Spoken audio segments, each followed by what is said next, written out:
Hi hello friends, welcome back to my YouTube channel. நீங்கள் வந்து once வந்து ப்ரைவில் வந்து பார்த்துருப்பீங்க. ப்ரைவில் வந்து பார்த்தா சூப்பராக லவ் சாங் கிட்ட சிம்பிளாக இந்த அலைட் மோஷன் ஆப் யூஸ் பண்ணி நம்ம வந்து ரொம்ப சிம்பிளாகவும் ஈஸியாகவும் வந்து மேக் வந்து பண்ணிக்கலாம். இந்த ஆப்க்கான லிங்க் பார்த்தீங்கன்னா இன்ஸ்டாவோட பயோவில் வந்து கொடுத்துருப்பேன். ஃபாலோ பண்ணால் ஃபாலோ வந்து பண்ணிவிட்டு ஆப் இன்ஸ்டா பண்ணி ஆப் வந்து பண்ணிங்க. நெக்ஸ்ட் கீழே பார்த்தா ப்ராஜெக்ட் சொல்கிற ஆப்ஷன் கிளிக் பண்ணிங்கன்னா இந்த சிங்கிள் ப்ராஜெக்ட் மட்டும் யூஸ் பண்ணி நான் வந்து எடிட் வந்து பண்ணியிருப்பேன். எடிட்டை ஓகேங்களா. இந்த ப்ராஜெக்ட்டுக்கான லிங்க்கு கீழே டிஸ்கிரிப்ஷன் வந்து கொடுத்துருப்பேன். லிங்க்கை கிளிக் பண்ணி ப்ராஜெக்ட் இம்போர்ட் வந்து பண்ணிட்டு நான் சொல்கிற ஸ்டெப் மட்டும் ஃபாலோ வந்து பண்ணி எடிட் பண்ணுறதுக்கு ஸ்டார்ட் பண்ணுறதுக்கு முன்னாடி நம்ம சேனலில் கொஞ்சம் சப்ஸ்கிரைப் வந்து பண்ணி அப்படியே ஒரு லைக் வந்து போட்டுங்க. நெக்ஸ்ட் வந்து எடிட் பண்ண போகிற பிக்கை பேக்ரவுண்டை வந்து ரிமூவ் வந்து பண்ணணும். நான் ரிமூவ் பண்ணுறதுக்கு பார்த்தீங்கன்னா ஃபோட்டோன்ற ஆப் யூஸ் பண்ணி நான் வந்து பேக்ரவுண்ட் வந்து ரிமூவ் வந்து பண்ணியிருப்பேன்.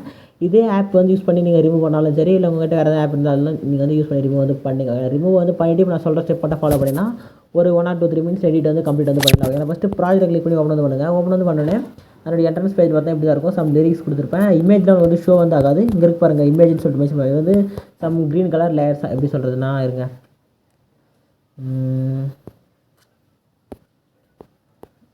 இது மாதிரி உங்களுக்கு வந்து க்ரீன் கலர் லேயர்ஸ் தான் உங்களுக்கு வந்து கொடுத்துருப்பேன். இந்த லேயரில் நீங்கள் வந்து உங்கள் பிக்கை வந்து ஆட் வந்து பண்ணுறதா இருக்கும். எப்படி ஆட் வந்து பண்ணுற சொல்லி டீட்டெயிலாக வந்து சொல்லி ரொம்ப ஈஸி தான் ஓகேங்களா. லாஸ்ட் டைம் வந்து பிக்கை வந்து இது மாதிரி இருக்காது, க்ரீன் கலராக இருக்கும். நான் உங்களுக்கு எக்ஸாம்பிளுக்கு நான் வந்து இது மாதிரி வந்து பிக்காகவே கொடுத்து வச்சிருப்பேன் ஓகேங்களா. எப்படி வந்து ரீப்ளேஸ் வந்து பண்ணுறதுன்னு பார்த்தோம்னா இங்கே இருக்க இந்த ஆப்ஷன் கிளிக் பண்ணி இந்த கேமரா ஃபோக்கஸ் ஆன் பண்ணினா அது வந்து மூவ் வந்து கிடைக்கும் ஓகேங்களா. இந்த பாய் பிக்கு கேர்ள் பிக்கு கரெக்டாக வந்து ப்ளே சொல்ல செக் பண்ணிங்க ஓகேங்களா. கரெக்டான ப்ளேஸில் வந்து பிக்கை வந்து கரெக்டாக வந்து ஆட் பண்ணிங்க ஓகேங்களா. ஃபஸ்ட்டு எப்படின்னா ஃபஸ்ட்டு ஒரு கேர்ள் பிக் வரும், நெக்ஸ்ட் ஒரு கேர்ள் பிக்கு, நெக்ஸ்ட் ஒரு பாய் பிக் வரும், நெக்ஸ்ட்டு கேர்ள் பிக்கு, நெக்ஸ்ட் ஒரு பாய் பிக் வரும், அல்லது நெக்ஸ்ட் ஒரு லாஸ்ட் ஒரு எண்டில் ஒரு கேர்ள் பிக் ஓகேங்களா.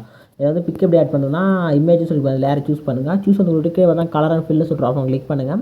இது மாதிரிலாம் பார்த்தா நம்பர்லாம் போட்டு ஸ்டார்ட் டு ஃப்ரேம் இருக்கும், அதை கிளிக் பண்ணுங்கள். கிளிக் வந்து கொடுத்துட்டு எந்த ஃபோட்டோவில் வந்து நீங்கள் வந்து பேக்ரவுண்ட் வந்து ரிமூவ் பண்ணி வச்சுருக்கீங்களோ பிக்கை அந்த ஃபோல்டருக்கு வந்து போயிடுங்க. நெக்ஸ்ட் எந்த பிக்கை ஆட் வந்து பண்ண போகிறீங்களோ ஓகேங்களா. எந்த பிக்கை ஆட் வந்து பண்ண போகிறீங்களோ அந்த பிக்கை வந்து ஒன்ஸ் வந்து செலக்ட் வந்து பண்ணுங்கள். செலக்ட் வந்து பண்ணிட்டு மேலே பாருங்கள் ரெஜிஸ்டர் ப்ளஸ் கிளிக் பண்ணினா பிக்கு இது மாதிரி வந்து ஆட் வந்து ஆகும் ஓகேங்களா. ஆட் ஆகி முடிஞ்சோடனே பிக்கு வந்து இது மாதிரி எடுத்துகிட்டு போய்ட்டு பிக்கு செலக்ட் பண்ணிட்டு மூணு வந்து போய்ட்டு பிக் வந்து எந்த லெவலில் வேணுமோ அதுக்கேற்ற மாதிரி கரெக்டாக மூவ் பண்ணி அலைன் பண்ணி செட் பண்ணிங்கன்னா உங்களுக்கு வந்து பிக் வந்து கரெக்டாக பர்ஃபெக்டாக வந்து ப்ளேஸ் வந்து ஆகிடும். இது மாதிரி மூவ் ஆசம் லாஸ்ட்டில் வந்து கரெக்டாக வந்து செட் வந்து பண்ணிங்க, ஜூம் பண்ணி ஓகேங்களா.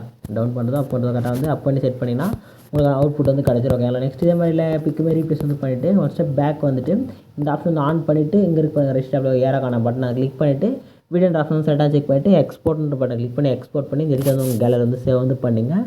இந்த எடிட்டிங் வந்து பிடிச்சதா ஒரு லைக் அண்ட் சப்ஸ்கிரைப் வந்து பண்ணிங்க ஓகேங்களா.